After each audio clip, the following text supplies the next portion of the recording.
Sometimes the darkest moment Got a call that he died on the side of the road in an altercation with 3 police officers. Can break you or become the spark. My mom found herself in a domestic violence situation where she was protecting herself but went too far, and she ended up going to jail. Without warning, Arias found himself alone, fighting to survive. I needed to find a job. I needed to find a place to stay. I needed to figure out how I was going to feed myself, at the tender age of like 17, 18. That's when he discovered an unexpected path. So I ended up dropping out of college.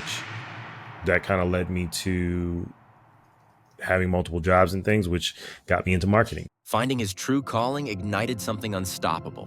I very much idolize business owners. If I want to be an entrepreneur, if I want to be this high-powered CEO, I've got to choose. Today, Arias is the founder of Webster Berry Marketing, transforming how businesses grow. We did the math, and in 5 years, that's $1 billion that we will have effectively helped these entrepreneurs generate.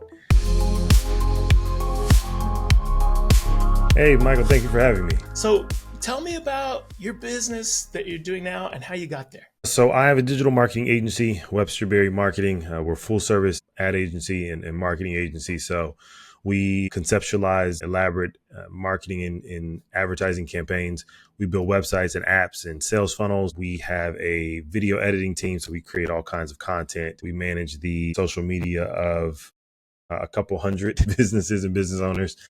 We run ads for them and generate leads.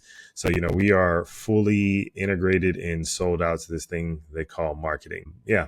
And then the other side of the business is Launch Ignition. So we help budding entrepreneurs, business owners that are in their first 3 to 5 years that haven't quite, got where they want to be in terms of scalability and profitability. We help them organize their business, structure it, and set it up to scale and grow. How did you know that this was your calling? What brought you to this? I have been an entrepreneur as long as I can remember. My first entrepreneurial endeavor, I was, I think, 10 or 11 years old. I was walking home from school one day and there's just a lot of dogs barking. And at the time I was obsessed with dogs, loved dogs. And I just noticed that I never saw any dogs in my neighborhood, but I heard them all the time. So I went home, dropped my book bag. I told my cousin, hey, we're starting a business. Let's go outside. I went outside and started knocking on doors. And I said, hey, I'll walk your dog for you for $5. And, $20, $30 later, I came home super excited. I showed my mom that I had made like $20 or $30. And she was immediately mortified because she said, well, how did you make this money? And I said, I was knocking on strangers' doors. And she freaked out and she said, that's the end of that. You can't go knocking on strangers' doors, asking them for money and taking their pets around. Most of them are bigger than you. So my entrepreneurial foray began and died all within like a 5 or 6 hour period. But, How old were you? You were 10 or 11. I think I was 10 or 11. Yeah. So I was just bopping around the neighborhood. But, I've always been interested in business and how it works and the ability to come up with an idea and then solve a problem for someone and make money while you're doing it. Yeah, that's amazing. I had the same thing when I was a little kid. I think I was 5 or 6. Same sort of deal. Walked around knocking on doors. Hey, you want to buy my drawings? You want to buy my school pictures? I was selling weird stuff. And my mom found out and she said, oh, no. Right. Do that. You're going to get snatched, right? So, Yeah. I think some people get it naturally. Some people get it naturally, some don't, Yeah. So let's say I'm a new entrepreneur and I'm coming to you, Arias, to launch Ignition. I want to scale. I want to organize. Let's pretend it's this business right now, this podcast that we're on.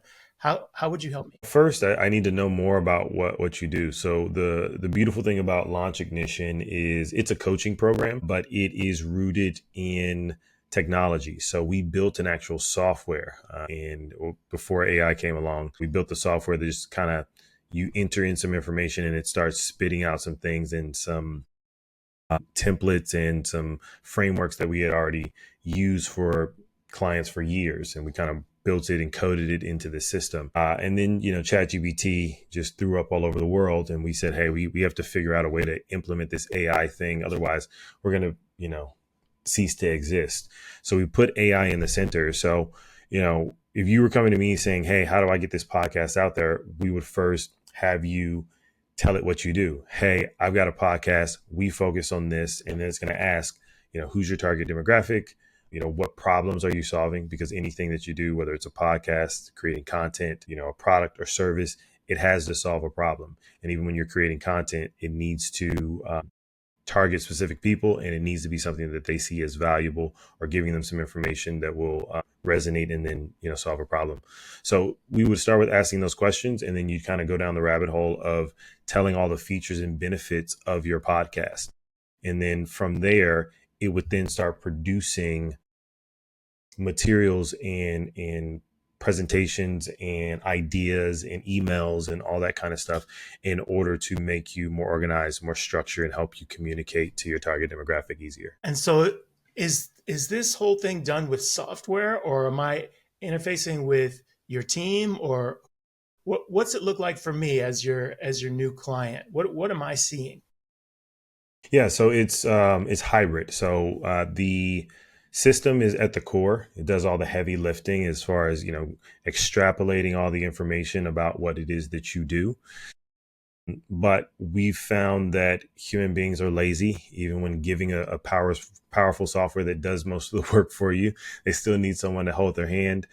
They still have questions as to how to do these things, and then more importantly, they need some accountability. So we do one-on-one sessions where you meet with me or my team, going back and forth, and we kind of spitball to make sure that you're massaging the information that you're putting into the system and what's coming out, to make sure that it truly captures the essence of what you're trying to do. And then we also have a weekly call where all Launch Ignition participants jump in, and we kind of apply some light peer pressure to have you say, hey, this is what I'm getting done as far as this program.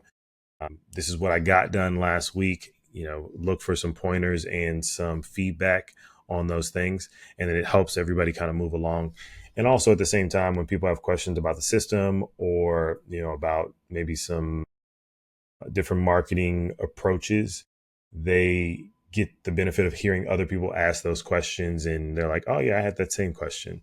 So yeah, it's a hybrid. It's got the software in it. It's got some one-on-one coaching, and then there's a group coaching, group dynamic to it as well. So is it ongoing? If I sign up, I'm your new client. Does this go on for a year? Does this go on for 3 months, or is it go on for years? How long do I stay in the program? So the one-on-one coaching is for 90 days. We typically see that if you're focused and you're actually paying attention, you can get this done in like 90 to 120 days. Before AI, it was taking people anywhere from 6 months to a year to get all the way through the program. So, our one-on-one coaching is for the first 90 days. It's kind of intense the first month. So we're meeting once a week, a couple times a week. The second month, we're meeting every couple weeks. Last month, we're meeting, once a month, maybe twice a month. And then, you should be all the way through the program. You have access to the software for a lifetime. So you've purchased it. It's yours. You can use it to create other businesses, come up with other marketing campaigns. If it's one or if it's 1,000, it's yours. You own it. You can use it however often you like. And then you also get access to the group for a lifetime. So, you always have that touch base, able to come into the community and, kind of just observe, or get very active and say, hey, this is what I'm working on. That's amazing. That sounds like amazing value. So basically they're getting a lot of this is lifetime access, not only to the software, and they can use it as often as they want. If they want to build more businesses, they can keep using it, but also to the community. And these are other entrepreneurs who are after the same thing, right? Trying to solve problems for people and get paid to do it. So that's the perfect community to be in for entrepreneurs. And then, and that coaching is just to help them get started. So this sounds like a great template for exactly what people will need. How did you come up with this? How did you figure out this is what people need? It actually started on the agency side. We have a lot of clients. We've had some clients that have had a good experience and some that have had a bad. And this one came from experiences that are clients that we had a bad experience with. We brought in some that said, hey, I don't have a really big budget. I'm not making a whole lot of money, but I know I need marketing. Do you have any smaller packages? And after a good amount of people asking, we said, yeah, we should make a small package.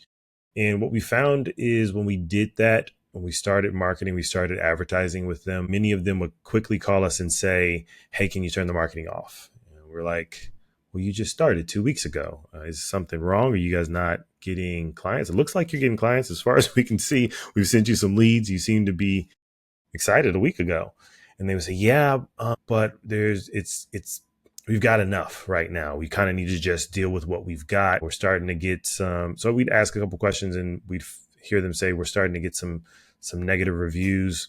We're getting some bad publicity. Our Google review numbers are going down. Our Facebook review numbers are going down. So we kind of just want to deal with who we have and then kind of fix some of our stuff before we turn the marketing back on. So that led us to kind of put in a minimum and say, hey, if you're not making a certain amount or you haven't, hit a couple of these milestones in your business, it's probably not the best fit for our agency.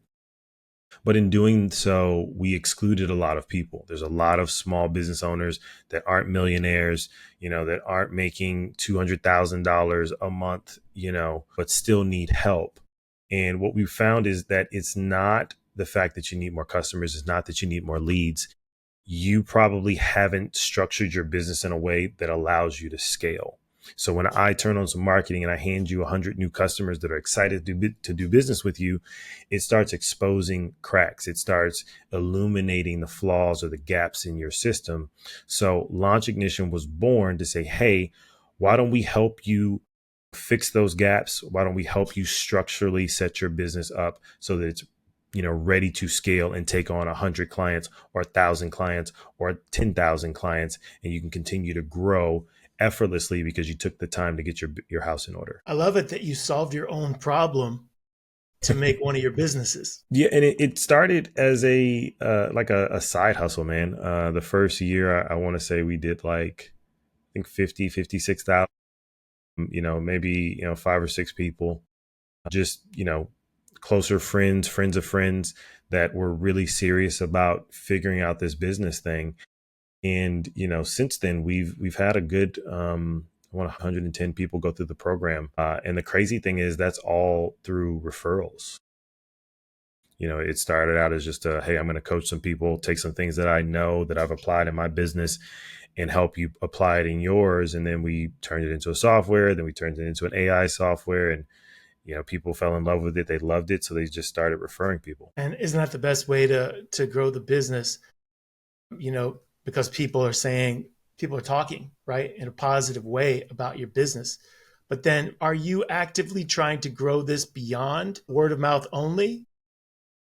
Yeah. So beginning in January, we're doing open enrollment. So we've gone to the point where we're doing cohorts. So we're taking people and we're lumping them into groups, trying to force them through the curriculum and get them all the way through it, get them out into the market, get them making money, and then we'll start the next cohort. So yeah, we are doing a marketing campaign. That's why I'm talking about this thing now. Most people, even a lot of my clients on the agency side, have no idea that this program exists because it's been referral only. So yeah, we're opening it up to everybody. We're starting our marketing. We have a very ambitious goal of what we call the 100x impact. So our goal is to help 1,000 entrepreneurs make 6 figures in a year and 100 entrepreneurs make 7 figures in a year by December 2026. Right. And this is it. This is the launch. It's happening now. It is. We're excited. Yeah, that's very exciting. Yeah. So how do you approach the launch for yourself? Like what gets you excited and what gets you motivated in the right direction for you want to bring this thing to the world, right? So this is also the microcosm of what you're helping your clients with. But I'm saying also for you too, right? You want to bring this thing to the world. Like what does that feel like for you? And how do you transform that initial thought or feeling into taking that action? We drink our own Kool-Aid. We have utilized the Launch Ignition system to turn this into a thing. So we've taken ourselves through the process. to plan and ramp up for this next 2 years where we're going to make, 100 millionaires and 100,000 heirs. Yeah, that's how you say it. So we took our time, went through the system, built out all the things, all the marketing campaigns. We're getting ready to launch a new sales funnel and site. And my team has backed me into a corner to do podcasts and public appearances. And we shot a whole bunch of content. I actually flew out to Columbus, Ohio, because there was 3 of our star clients that went through the program that happened to be in Columbus in the same weekend. So I just thought that was like a divine signal to hop a plane and get them on camera saying great things about us in the program. So we've started creating content. We've started, making appearances. Emails and text messages are going out. Ad campaigns are going to be launched. We're going to be doing a lot of stuff. I have subscribed to the idea of 10x, 100x everything. So if I want to increase something in my business, I need to 10x, minimum of 10x my output. And slowly that'll start to trickle in. And then if I 10x that, then, it gets bigger and bigger and better. And then that just becomes the standard. So what does that look like? You start with your feeling or your idea, and then you're going to 10x it. What does that look like for you? How does that change your life? I mean, the biggest thing and the reason why we came up with the 100x impact, I'm equally left and right brained, right? I like to dig into creative. I do graphics, I edit videos, all that kind of stuff. And then on the other side, I code, I dig deep into analytics and reports, I geek out. So for me, it's first the creative process and building that thing. And I like to put a number to everything. So how it impacts my life and how it impacts my business is knowing that I'm going to touch the lives and the businesses of, thousands of people. And a reverberation of that is all of the customers that will be affected and have their problem solved because we were able to help them find that solution. And then all of the employees and vendors and contractors and virtual assistants that are also going to, receive money as a result. We did the math, and that's a fifth of $1 billion that we'll generate inside of a year. In 5 years, that's $1 billion that we will have effectively helped these entrepreneurs generate. That's powerful. That's a microeconomy. That's more than some countries make in a year, right? So that's what it does for me. I know that my family and my company will be taken care of if I take care of others. Yeah. And isn't that a beautiful way to just like encapsulate all of life, right? You found that way to help people solve their problems, and that solves all the problems for you and your family right back. And then you could just Indeed. keep compounding that. It's really a beautiful thing about entrepreneurship. Yeah, and if you realize that, if you truly endeavor to help others, to solve a problem, to be of service to others, whether no matter if it's a product or service that you produce, if that's your honest mission and you're always trying to make that product or service better so that it actually has an impact on whoever picks it up or uses it, well, then typically you're never going to have a problem in business. If you're focused on that and you lock arms with some people that maybe have some skills or a temperament that you don't have, you can move mountains, truly. How do you find those people? How do you find the weaknesses in yourself and then find the people that you need to lock arms with to help you move forward? That's a good question. I mean, usually I focus on working the problem. Last week, we just retooled our social media packages. So, I mean, we're making money at it. Our clients are happy, but I know that we could do more, and we're always looking to push the boundaries. So we always start by doing things internally, and then we eventually realize that others need it. So in this thing, I like to put numbers to things. So I told my team if I'm going to do this podcast thing, I'm going to do 100 podcasts. I need a number. I need a stat to see if we were successful. So I said, I'm going to do 100 podcasts by June 1st, 2025. And they said, okay, cool. So then I tasked someone on my team. I said, hey, find me some podcasts, and we need to turn that into a process, because I'm going to come and I want to meet with you every other day. And I wanted you to show me a spreadsheet and tell me where we are. How many people did you reach out to? How many people responded? How many am I having initial meetings with? And then how many are actually getting recorded and published? And now that's a spreadsheet. And we've got a process as to how we approach this thing. And I'm looking at conversion rates, like how many messages out and in does it take in order for us to produce one unit, which is a published podcast. So, in that, we take that approach. We work on things internally, mess it up, figure it out, move it around, optimize it. And then once we've got a firm handle on it, we then turn around and figure out how to do that at scale. How can we turn around and do this for 100 clients or 1,000 clients or whatever? So that we start there. And then from there, I then start saying, well, what types of people do we need to fill out this process and workflow that we just built? We went through this whole thing. We tested it. We messed it up. We wasted money and time and, all those different things. But now we figured it out. We've got a handle on it. And then I'm a set it and forget it type of guy. So how many people do I need in order to be able to not think about this until I look at a report, right? And then that's also a process.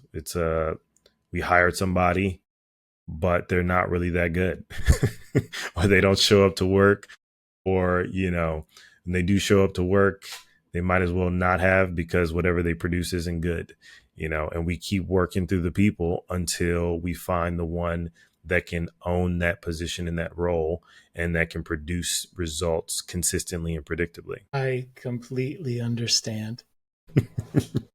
You try with people, and sometimes you get lucky right away. Sometimes you find the wrong person first, and then you got to learn, okay, I'm going to find the next person. And as I'm putting the message out there, I don't want this, I don't want this, and I don't want this. Try again. Okay, hopefully that's a better person. Maybe not. Oh, I still need to optimize for something else. But it is a process, and I appreciate hearing how you do it, because it matches what I've seen, and it makes me feel not so alone.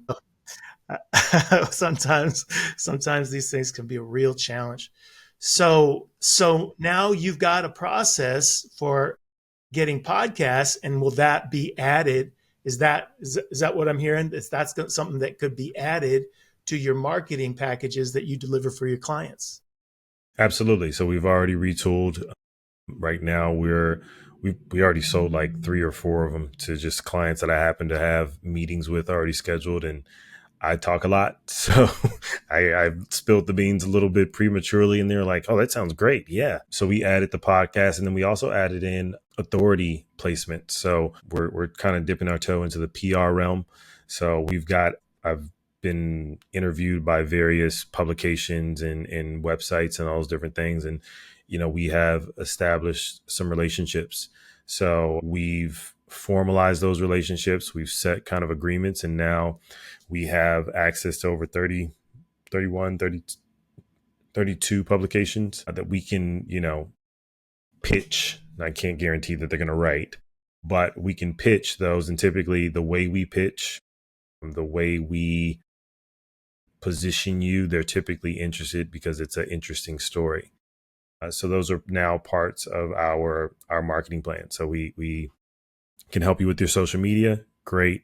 We'll help you with the content and all that kind of stuff. We can get you on podcasts. We can get you in some publications, some newspapers, some high-end authority websites in order to drive traffic, to get you more visible, to, establish you as a thought leader. And then also just for pure SEO value. When someone looks you up, they find you're not hard to find. You're on YouTube, you're on Spotify, you're on Apple Music, you're on, Los Angeles Wire, you're in, US Business News, all these different things, so that, it makes your prospect or someone who's thinking about doing business with you rest a little easier, knowing that, others have validated your expertise and are willing to kind of vouch for you by putting you on their platforms. And when you're working with your clients and you're putting them out there, how do you know what is their story that's going to be impactful and move the needle so that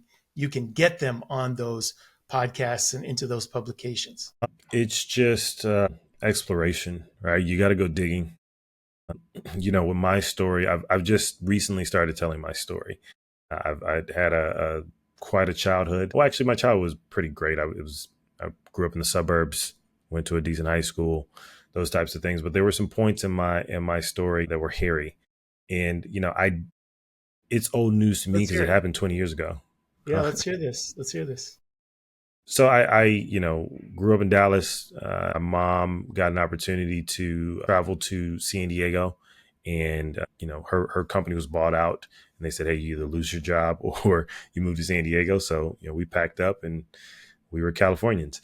And in doing so, my mom and dad weren't together. My dad struggled with drug addiction. He got caught up in the first opioid crisis of like the 80s and the 90s, which tanked his career. He had a full ride scholarship to Rice University to play basketball. He was a charismatic, good looking guy. He was like 6'4", 6'5", on a full ride scholarship, and he got involved with drugs, and that led him down a path of struggling with addiction for the better part of 15 years. And because of that, my mom said, "Hey, you don't seem to have a handle on this, so you can't be around. My first responsibility is to our child and making sure that he has what he needs." So even though he struggled with that, and because of that, he was in and out of jail and things like that. He always had presence of mind to know that she had my best interest at heart, and he never kind of brought any of his issues around us. And it's a testament to my mom. She never spoke ill of him. She never really let me know the details of what was going on. Until I was around 13, she forced him to have a conversation with me and come clean about why he wasn't around and the issues that he was grappling with. And so we had flew back to Dallas and we had that conversation. And about 2 to 3 months later, got a call that he died on the side of the road with an altercation with 3 police officers. And, it rocked me. And it was tough. It was my freshman year in high school. So I'd only been in high school for maybe 3-4 months or so. And, I get this news. So it was tough. It very much colored. Yeah. Very devastating. And it colored my high school career, right? I was angry. I was frustrated. I mean, most teenagers are angry and frustrated. You're a teenager, but I felt like I had a legitimate gripe. And although at the time I thought I didn't know it was affecting me, but it absolutely had an impact on grades and focus and my mood and all those things. Somehow, miraculously, I graduated high school. And then my freshman year of college, my mom found herself in a domestic violence situation where she was protecting herself, but went too far. And she ended up going to jail for 18 months. Again, I had been in college for maybe 3 or 4 months. And then, my only living support system is now not available to give support. So that very much affected my ability to focus because I needed to find a job. I needed to find a place to stay. I needed to figure out how I was going to feed myself, at the tender age of like 17, 18. So, I had to focus on basic survival as opposed to higher education. So I ended up dropping out of high school or dropping out of college. And that kind of led me to having multiple jobs and things, which got me into marketing. I started doing promotions. I had kind of thrown some parties as a high school student, a few in college. And I found a company that did promotions in nightclubs. So I started doing marketing for them. And then we started doing concerts, like small concerts, and then kind of bigger concerts. And then eventually I got into festivals. So, and the through line with that was marketing. social media, word of mouth, generating leads, getting those people interested, and then getting them to actually show up and pay us some money. And ultimately, that's all I do now. I generate leads, I get them interested, create some desire, and then, convert them into customers. So, yeah. So it's, as you said, your childhood started off, where you felt like you didn't know what was going on. Like, why is dad not around sometimes or most of the time or all Hmm. of the time? you know, Yeah. then it wasn't until age 13 that your mom orchestrated this meeting so that you could find out in person. And then, like, you probably had a lot of questions. You probably wanted to learn more about this. But then, like, 2 months later, he's passed on. So there is Hmm. no answering questions and talking to him and understanding, like, how did these things happen? Any questions you might have had, as a 13-year-old. Well, yeah, I mean, I actually got those answers. I mean, and it sufficed for me. We had that conversation, and I asked plenty of questions, and I could tell it was tough for him to answer, right? Because he's embarrassed by these things. So I got the answer to the questions. I was young, so at the time they were very matter of fact. But in subsequent years, replaying the conversation and replaying some of his answers, being an adult, I now understand some of those things a little more. So I did get a chance to understand it, and honestly, because of that conversation, the reason I'm here, right? I My high school was in the, say, lower upper class area. So lots of kids with discretionary income, parents that are, traveling. So their houses are wide open. They're throwing parties. They've had access to their medical, to their prescription drug cabinet. We're in California, so weed is everywhere. Molly was big at the time. I go into a room, and I was an athlete, so I was in some rooms and there's like cocaine on the table and all these things. But as a result of having this conversation with my father, I realized that addiction was a real thing that I could fall prey to.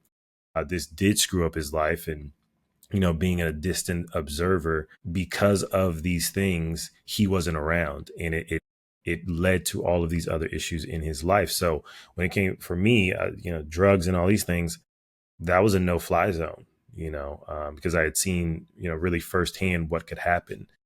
If it wasn't for that, I don't know. I may have experimented more, and who knows what would have happened. So, maybe a sacrifice on his part in order to show me a path of righteousness. I saw that with my parents too. I saw them going down a path of drugs or alcohol and getting addiction. And that actually, it's such a weird thing to say, but maybe it had a good effect in the way that you described, which is, Hmm. I don't want to do that. I can't be that. And then not doing it. And so, so you never did that stuff. I never did that stuff. You never did it, right? It's No, I good. mean, I smoked weed, those types of things, but I was always leery. I was always worried. Even the times that I did, I get really paranoid. And the first thought is, am I going to be addicted to this? Right. So and then, paranoia while you're on anything is never good. So it was never really a good experience for me. So I never really said, yeah, let's do a lot of this. That's part of doing weed, isn't it? The Right. paranoia Right. is part of it. But, in my mind, I don't know. So I'm just thinking, I don't like this. Obviously, I'm not having the same experience as everyone else. I'm paranoid, and I'm worried that this is going to affect my future. So it was never really a thing that I latched onto. It's something I told my son. I was like, you see me, I'm not doing that stuff. And whatever else you think of me, like, it's funny. Like, I saw this interview with Mike Tyson. He's like, my kids think I'm nothing, but they're going to see I'm something special at this fight this weekend, but I'm like, every dad can relate to that, like, Yeah. my kids think I'm nothing. Like, I talked to my, he's like, you know, he, he kind of thinks that way, I feel sometimes, but I'm like, Yeah. whatever you think, what I did show you was this part of things is healthy. Where Hmm. you don't see me on drugs, you don't see me drinking, you don't see me doing that stuff. So, I hope that example sometime you will get the Sticks. value of that, you Yeah. know? Yeah. Yeah. I mean, again, it's you can learn through experience, or you can learn through someone else's experience. And yeah, I definitely took the latter on the whole drug deal, on crime and getting involved with nefarious things. I had lots of friends. I grew up in San Diego, so Southern California is a hotbed for gang activity and every kind of crime you can imagine. All of Southern California, and that was another thing. It was just like I very much idolized business owners and like the landmark business owners of the time. You had the Richard Bransons and the Donald Trumps and the Robert Kiyosaki's and the Sean Combs and all of these, Steve Jobs, all of these like really magnanimous personalities that stood in front of their brands, and their names were synonymous with their companies. And that's what I really latched onto. That's what I wanted to be. And I didn't see any of them, for the most part, having issues with the law, and drugs was not a part of their thing, right? So crime and drugs, it didn't equate for me. I was like, if I want to be an entrepreneur, if I want to be this high powered CEO, I've got to choose. I'm either going to go down this path and do some of the things that maybe some of my friends are into, or I'm going to chase this dream of being an entrepreneur and a multimillionaire, and impacting you know enormous amounts of people with the things that I create. And the pull to be that was always stronger than anything that someone was trying to get me into. What specifically did you see from those paths that they took that you took for yourself? If you're looking at Richard Branson or Donald Trump, like sometimes it can be hard to relate. Like, how did they get there? They're stepping off a private jet.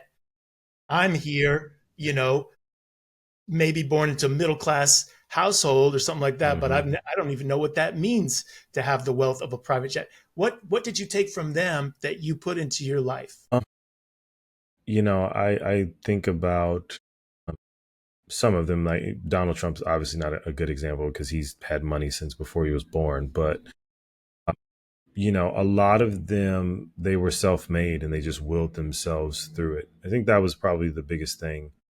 You know, Russell Simmons starting Def Jam recordings in his dorm room with Rick Rubin, right? And the first artist that they signed is LL Cool J. The thing that I picked up the most was you can make it no matter where you start from. And that was attractive to me because I was like, I don't really have much. And the things that I did have are slowly or quickly, disintegrating, right? The foundation that I thought I had. And many of them also faced adversity, and somehow they were able to make it through. So I think that's probably the biggest thing, is that it doesn't really matter where you come from. Doesn't matter what you have or you don't have. Doesn't matter if you have connections and an advanced degree. A lot of these guys didn't have any of those things, but they're some of the most impactful entrepreneurs on the planet. Yeah, I like that example too because they teamed up together, Russell Simmons with Rick Rubin, right? And then they Hmm. found their artist, you know, they found LL Cool J and then they could support him and they're like a super group working together. Who did you find to be like your your people who you could work with? Like how did you know that those were the people that you need to work with? Like your super group, like who helps you? It's morphed and changed over the years. I actually had a group of assistants. There was three of them really early on, around the time I was doing the Hip Hop 101 concert with Ludacris and Janelle Monáe and Common. I called them the angels. They're Arias's angels. So they basically ran my calendar and kept me sane while I was doing all these wild things. So that was probably the first people that I really locked arms with and leaned on. They helped me get through a time where I was completely out of my depth, but they provided the margins, right? They handled all the stuff on the periphery so that I can kind of focus on the meat of things. I haven't thought about them in a long time. I had another guy that I did started a lot of businesses with and did a lot of things. His name was Derek. He was a wild man, but he was always there, very loyal. I had a harebrained scheme. He was down for it. So, and then, I've started businesses with various people over the years. I think I usually just look for that commitment to the dream, because in my life, most of the things that I have become proficient at, I taught myself or learned, myself. So for me, I always thought that the pedigree or the formal training was less important as your heart, right? Do you have the heart for it? There's a phenomenal will and there's phenomenal skill. And I'll take someone of average skill but phenomenal will any day of the week, right? I think that beats out most people. When you think about music, there are way more talented musicians, playing on a street corner or in some crappy bar than who's on the top of the charts right now. However, their will is not as strong as the average skilled, musician who is outside following executives around, just trying to get them to listen to their demo. That have shown up for the 80th day in a row to beg you to listen to their demo, or are willing to, plan a tour in 8 cities and sleep in crappy motels or sleep in their van until they get that break, right?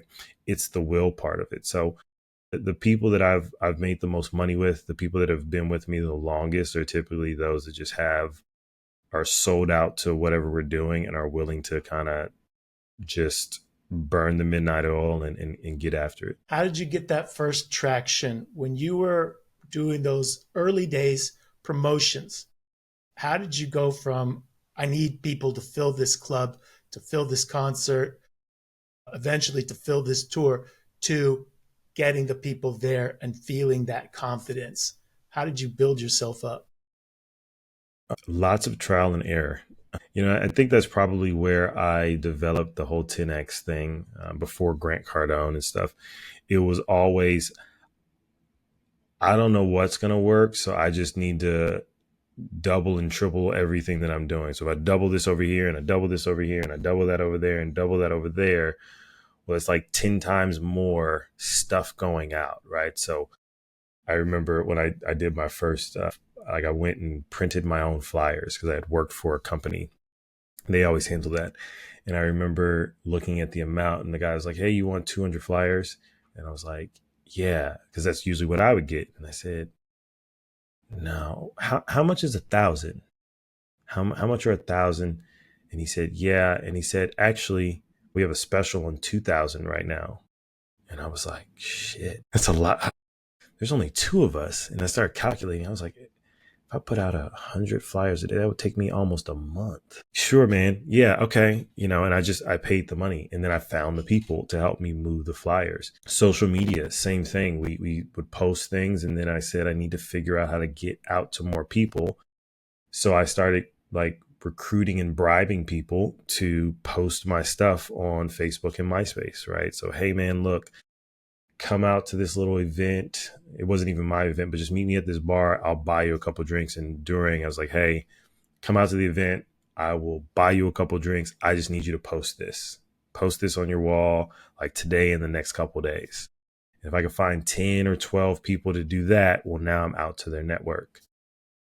I always looked to try to 10X. How can I make a way to get things out in multiples? And now that's just how we approach all things for our business and for clients. And do you use a spreadsheet to track everything? How do you keep You got numbers assigned to everything. How do you organize all that? It is a rat's nest of various tools. So I love an analytics tool because it aggregates data for us, and I can just click a couple buttons and spreadsheet or graphs move and share information. So that's usually the first thing I do. Typically, anything that we're doing marketing wise, we usually try to find a system that's got a level of automation and integrates with other tools that we use. So that's the first thing. But a lot of times when we're creating things, so say the podcast thing, we do start with spreadsheets.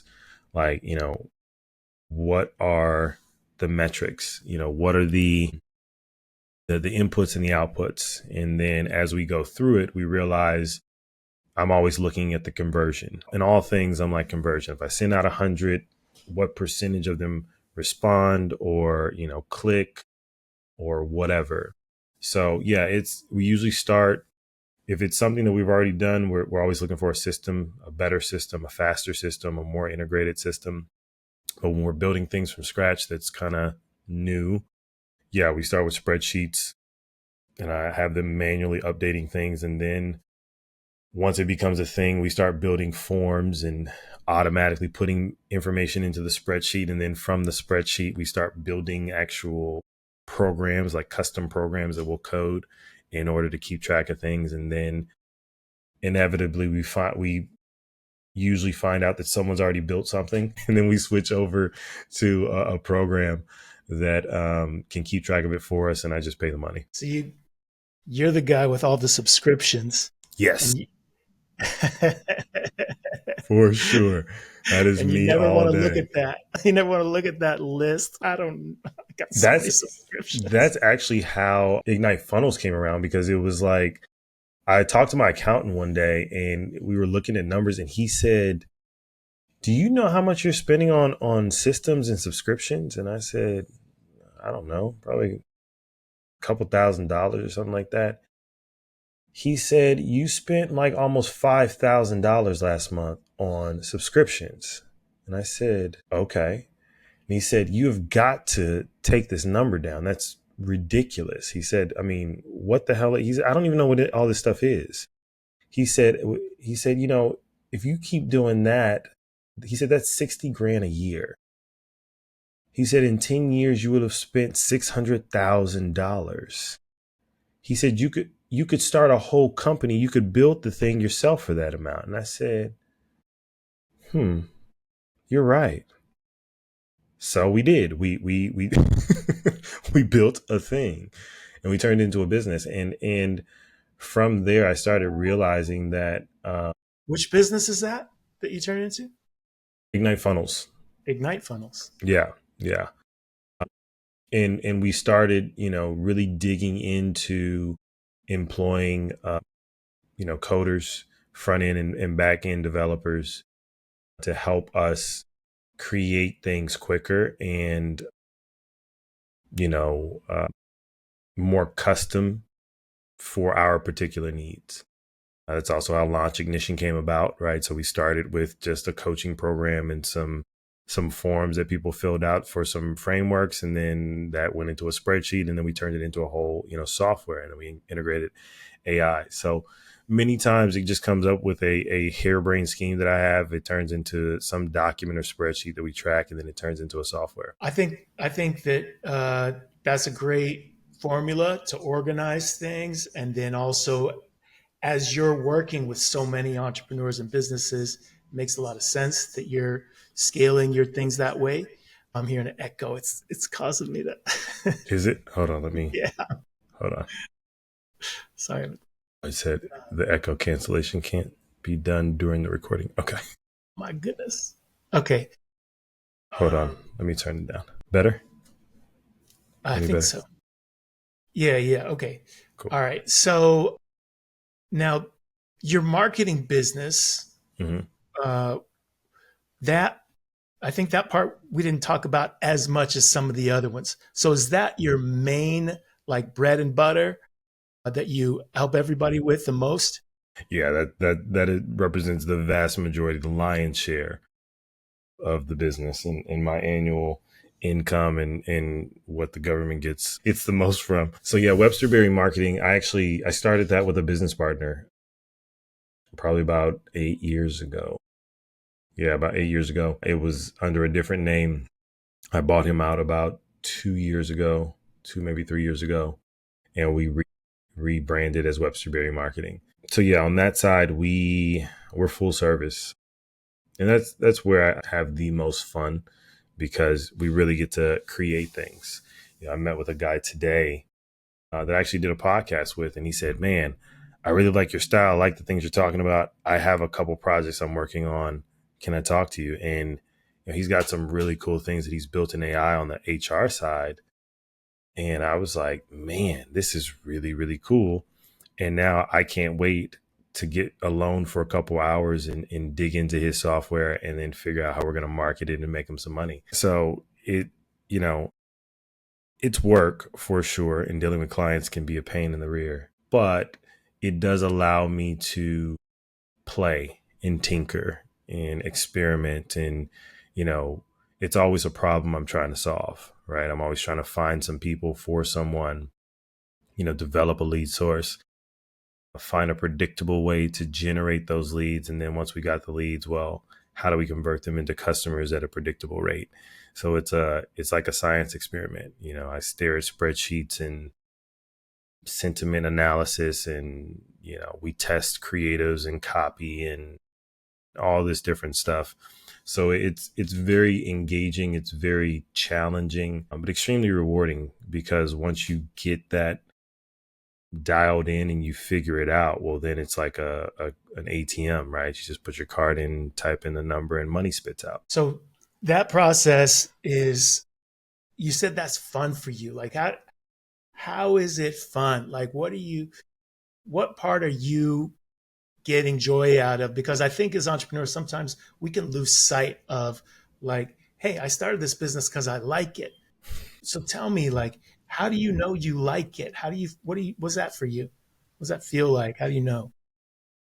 I mean, it's the fact that I get to, it's a puzzle, right?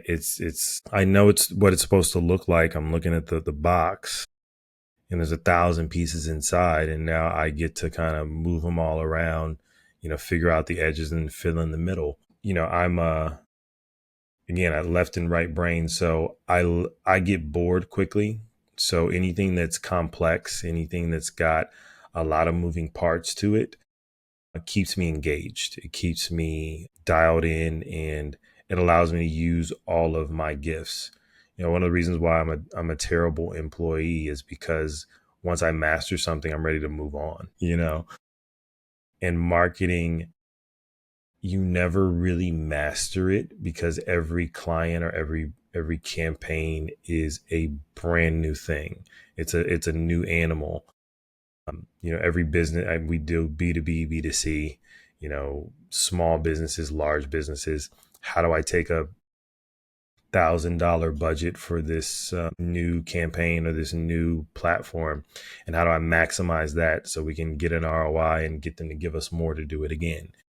And we made some amazing videos that did well, but most of the people have seen them, and they've got ad fatigue, and now we need to redo the creative, right? So we need to get with them to shoot something, or my team needs to create some graphics, or we need to redo the website or the sales funnel. So it's always a new challenge that's presenting, and it allows us to figure it out. And when we get it right, money spits out. So that's fun for me. It may not be for everybody else, but for me, having a challenge, something that engages all of my senses is euphoric.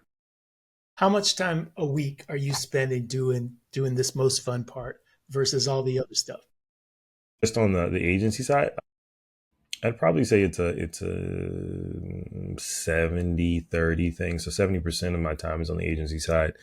I think it's 60% is on the agency side. I'll probably spend 10 to 20% in Ignite funnels, and then another 20% on Launch Ignition now. So in this podcast, we talk about the 4 F's, right? So we got finance, fitness, family, and fun. So we always start talking about your business, and then at a certain point, want to talk about let's move on to the fitness part, because when we're sitting at desks all day as entrepreneurs, like, it could take a toll. So how do you keep your energy? How do you keep fit and healthy? What are some things that you do? I run. So in the morning, I get up early. I'm usually up around, five, anywhere from 5 to 6, just depending on how late I stayed up. But one of the things, staying fit is sleep. Trying to get sleep. I've been doing better this last year. It's actually probably the most sleep I've gotten probably in the last 10 years. It's been this year.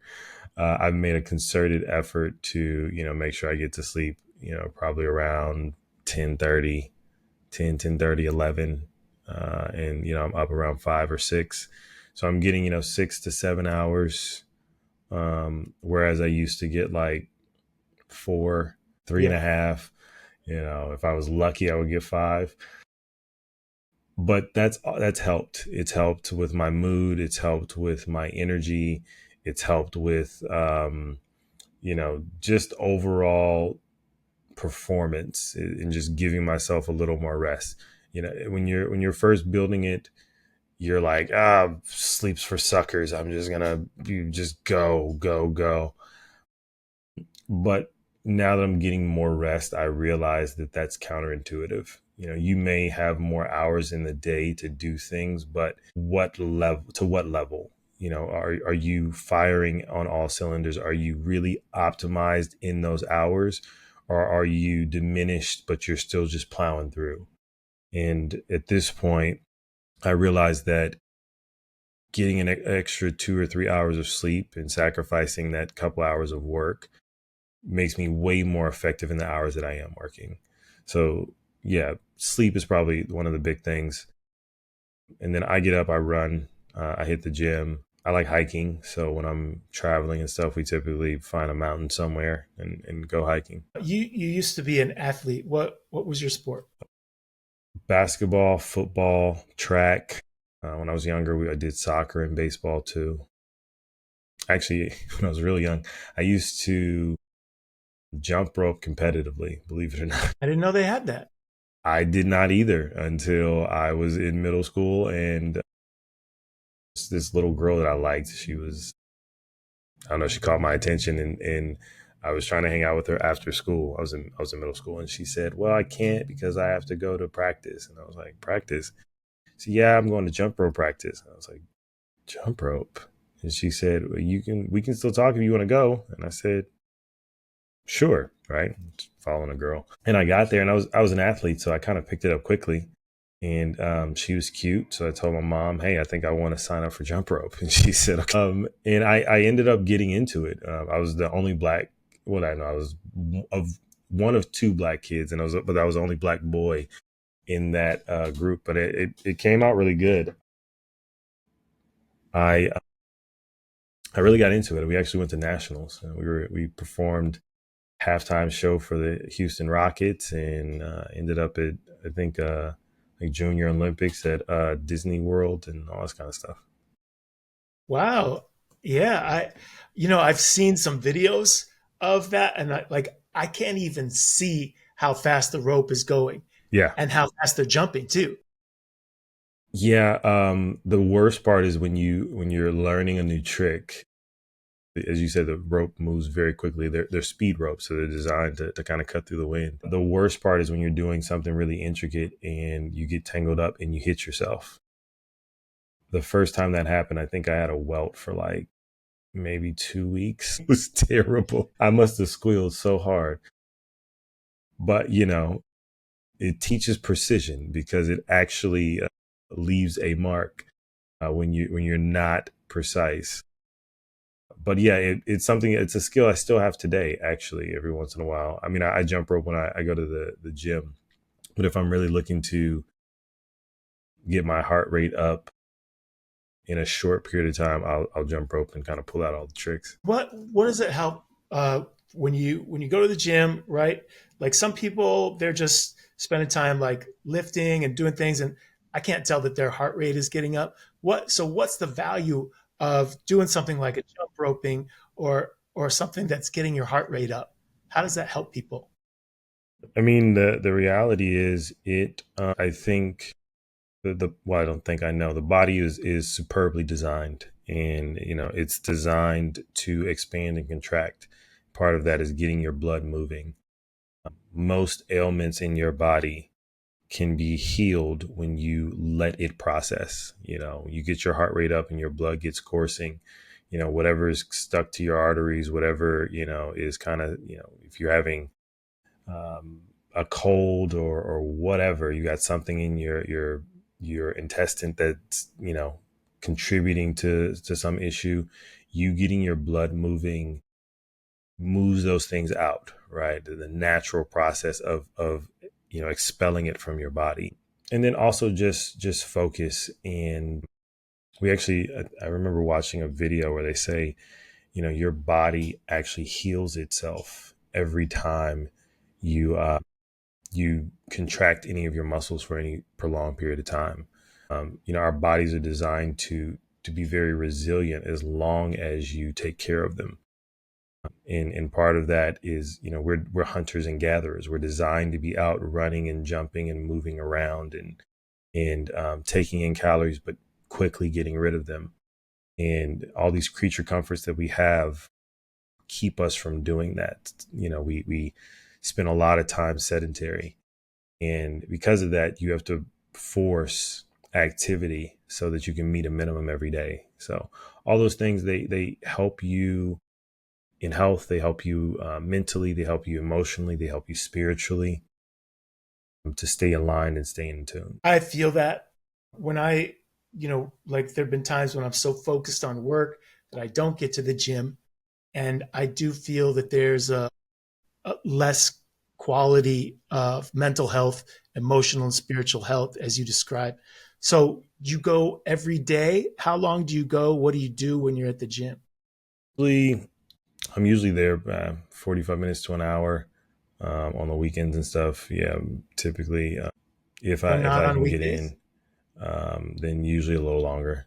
Usually I'll go for extended runs or walks and stuff like that. Maybe 2 hours, 2.5 hours.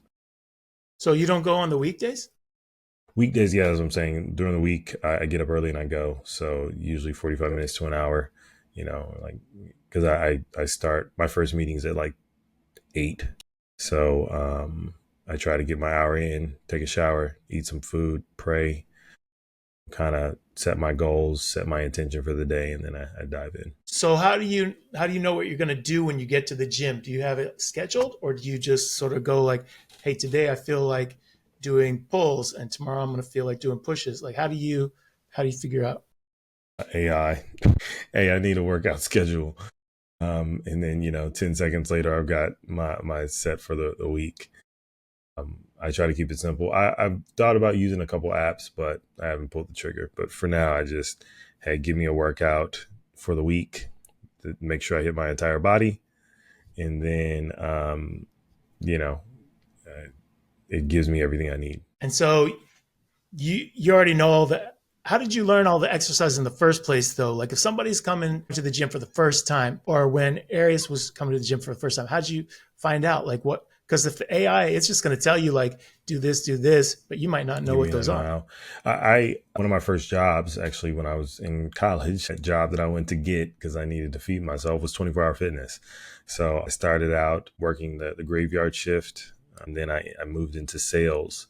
So I developed a lot of relationships with trainers, and I would just go work out with them. So I got a crash course on a lot of advanced workouts and techniques and a lot of nutrition stuff. So yeah. So that's real interesting to me too. So you in your role in 24-hour fitness, you gain like a couple of life skills, right? Not only like how to work out, how to properly do this without injury, how to do all the exercises for your weekly fitness week, but also you developed your sales skills when you're working on that sales team. What did you take away from that? Like if somebody's going to say, hey Arias, I'm going to start working at 24-hour fitness, I'm going to do the sales, like what would you tell them is the most important like few things that you got out of that and that they should focus on with sales? getting over for most salespeople, their biggest issue is call reluctance. They don't want to call people. They don't want to bug people.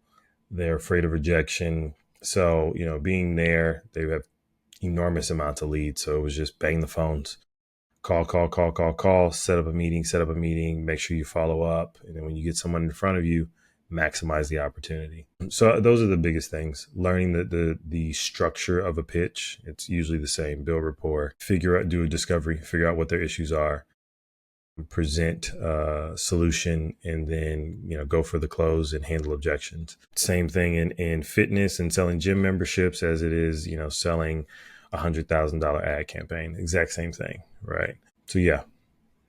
Yeah. I really like how in this kind of a format we're able to like talk and like really get to know you. Like how did Arias come to be Arias?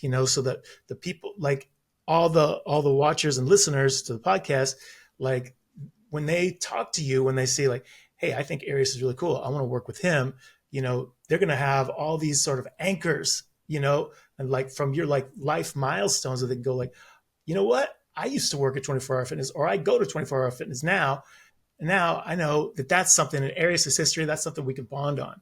That's one of the things I love about doing this. Like, we get to discover all these things about you. Indeed.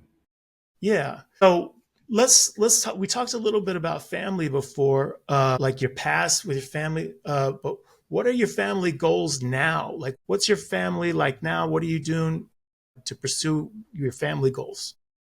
I mean, I have a lovely grandmother that I need to spend more time with. If you're watching this, Mimi, I love you. So, grandmother, my mom's still in California, so I try to get out there a few times a year. She comes here a couple of times a year.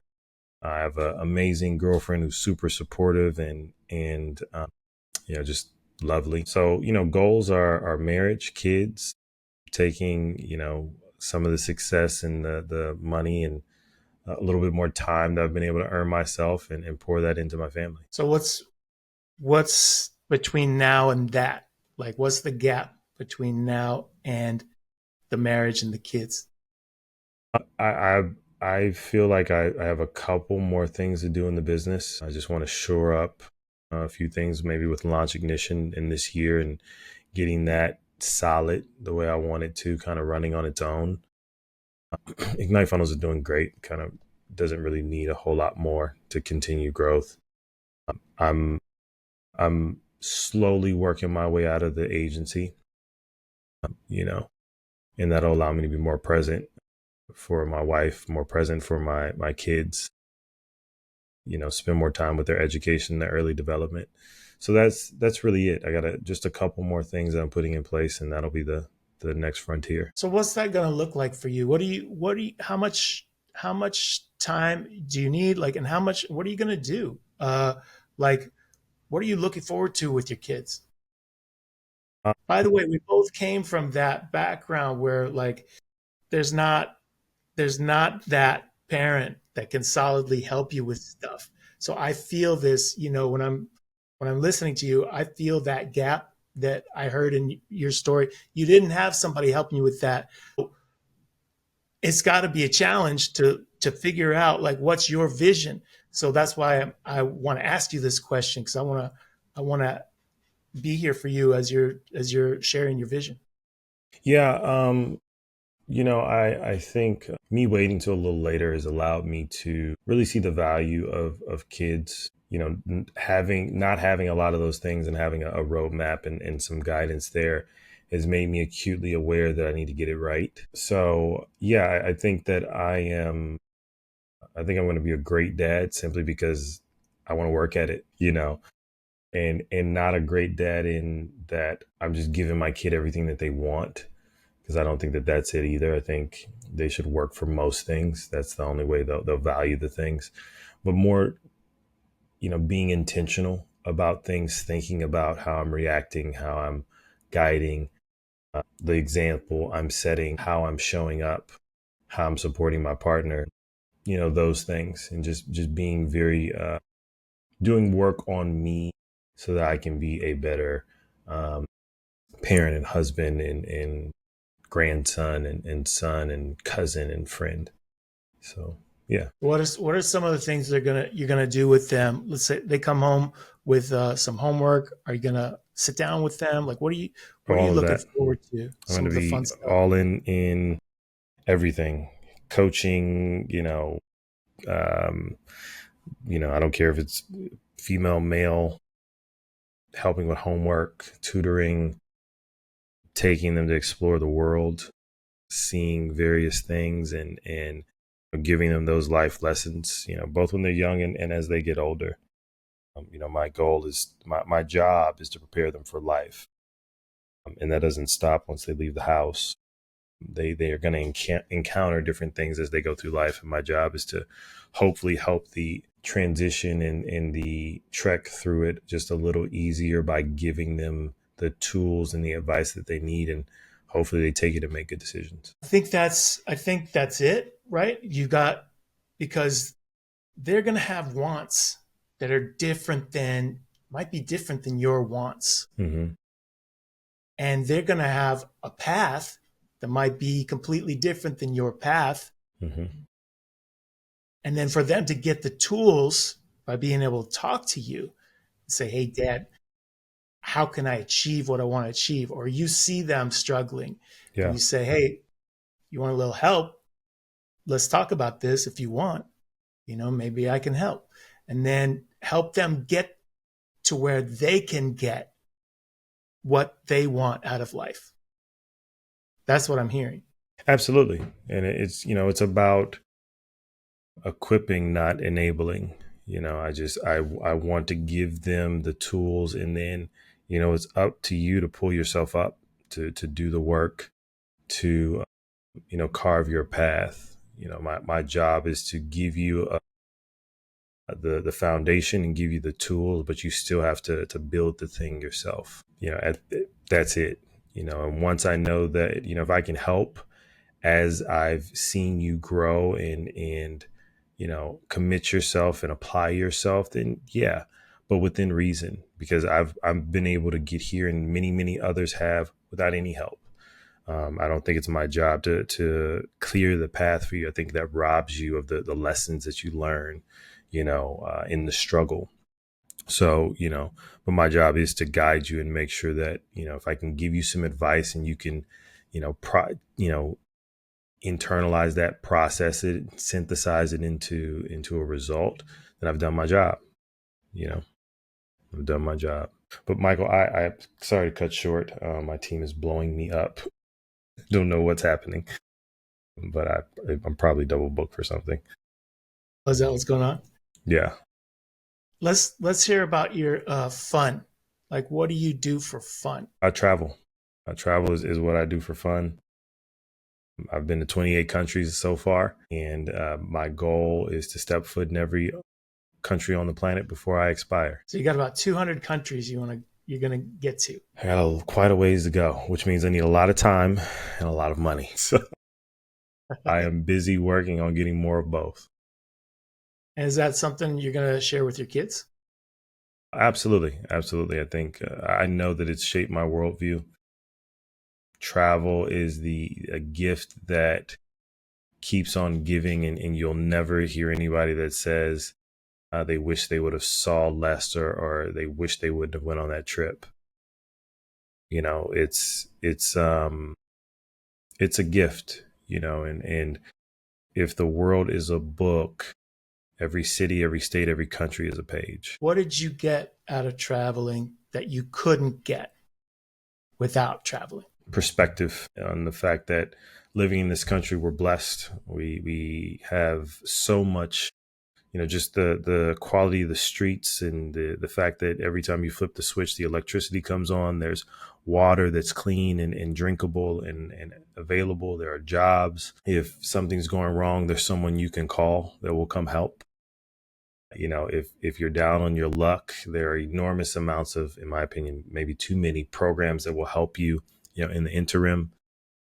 In most countries, that's not the case. The protections, the comfort, the support, the opportunities, the psyche of this place, the innovation that comes out of here is second to very few. And we're fortunate to have that. And you don't realize how good you have it until you step out of our little bubble here. What country fascinated you the most where you would want to bring your family there and show them? Well, right now I'm fascinated with Morocco because I just got back. It was a beautiful country.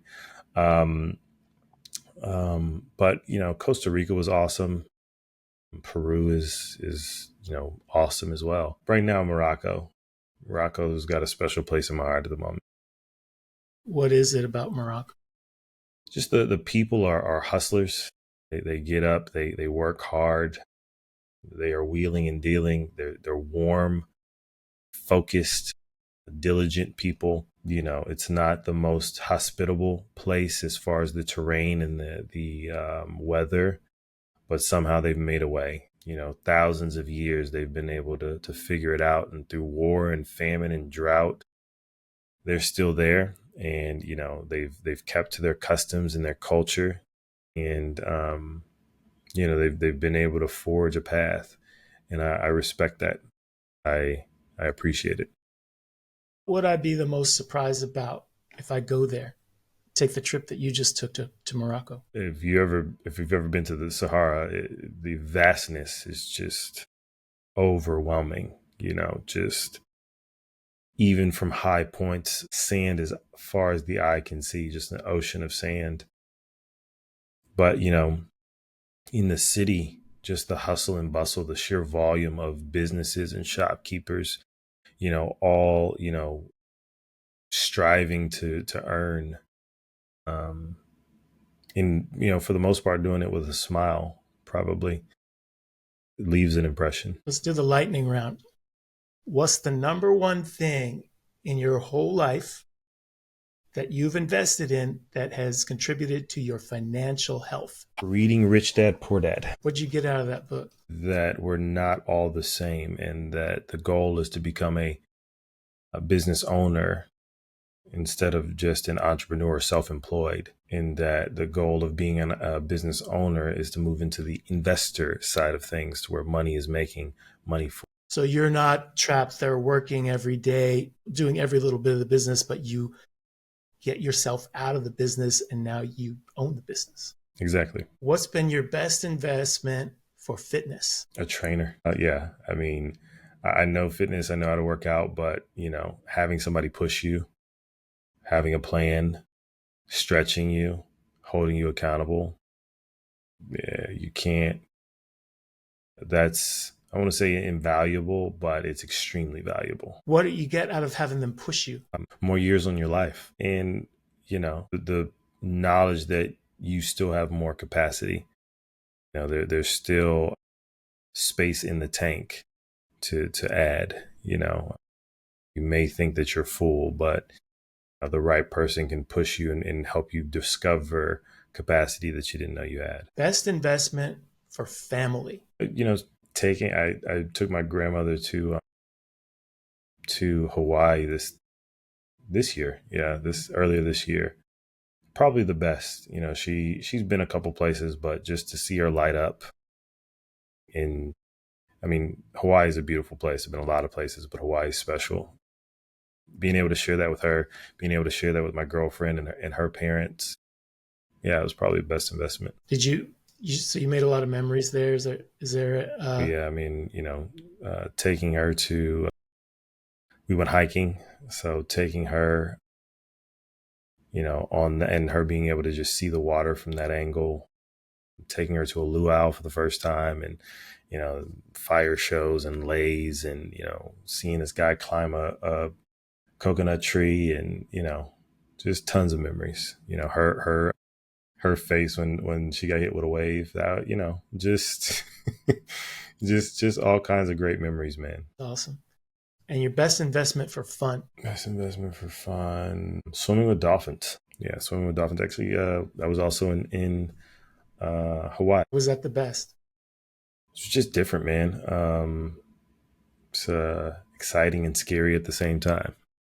You're in their world, in their domain. So, if they wanted to do something to you, they could. There's nothing you could do about it.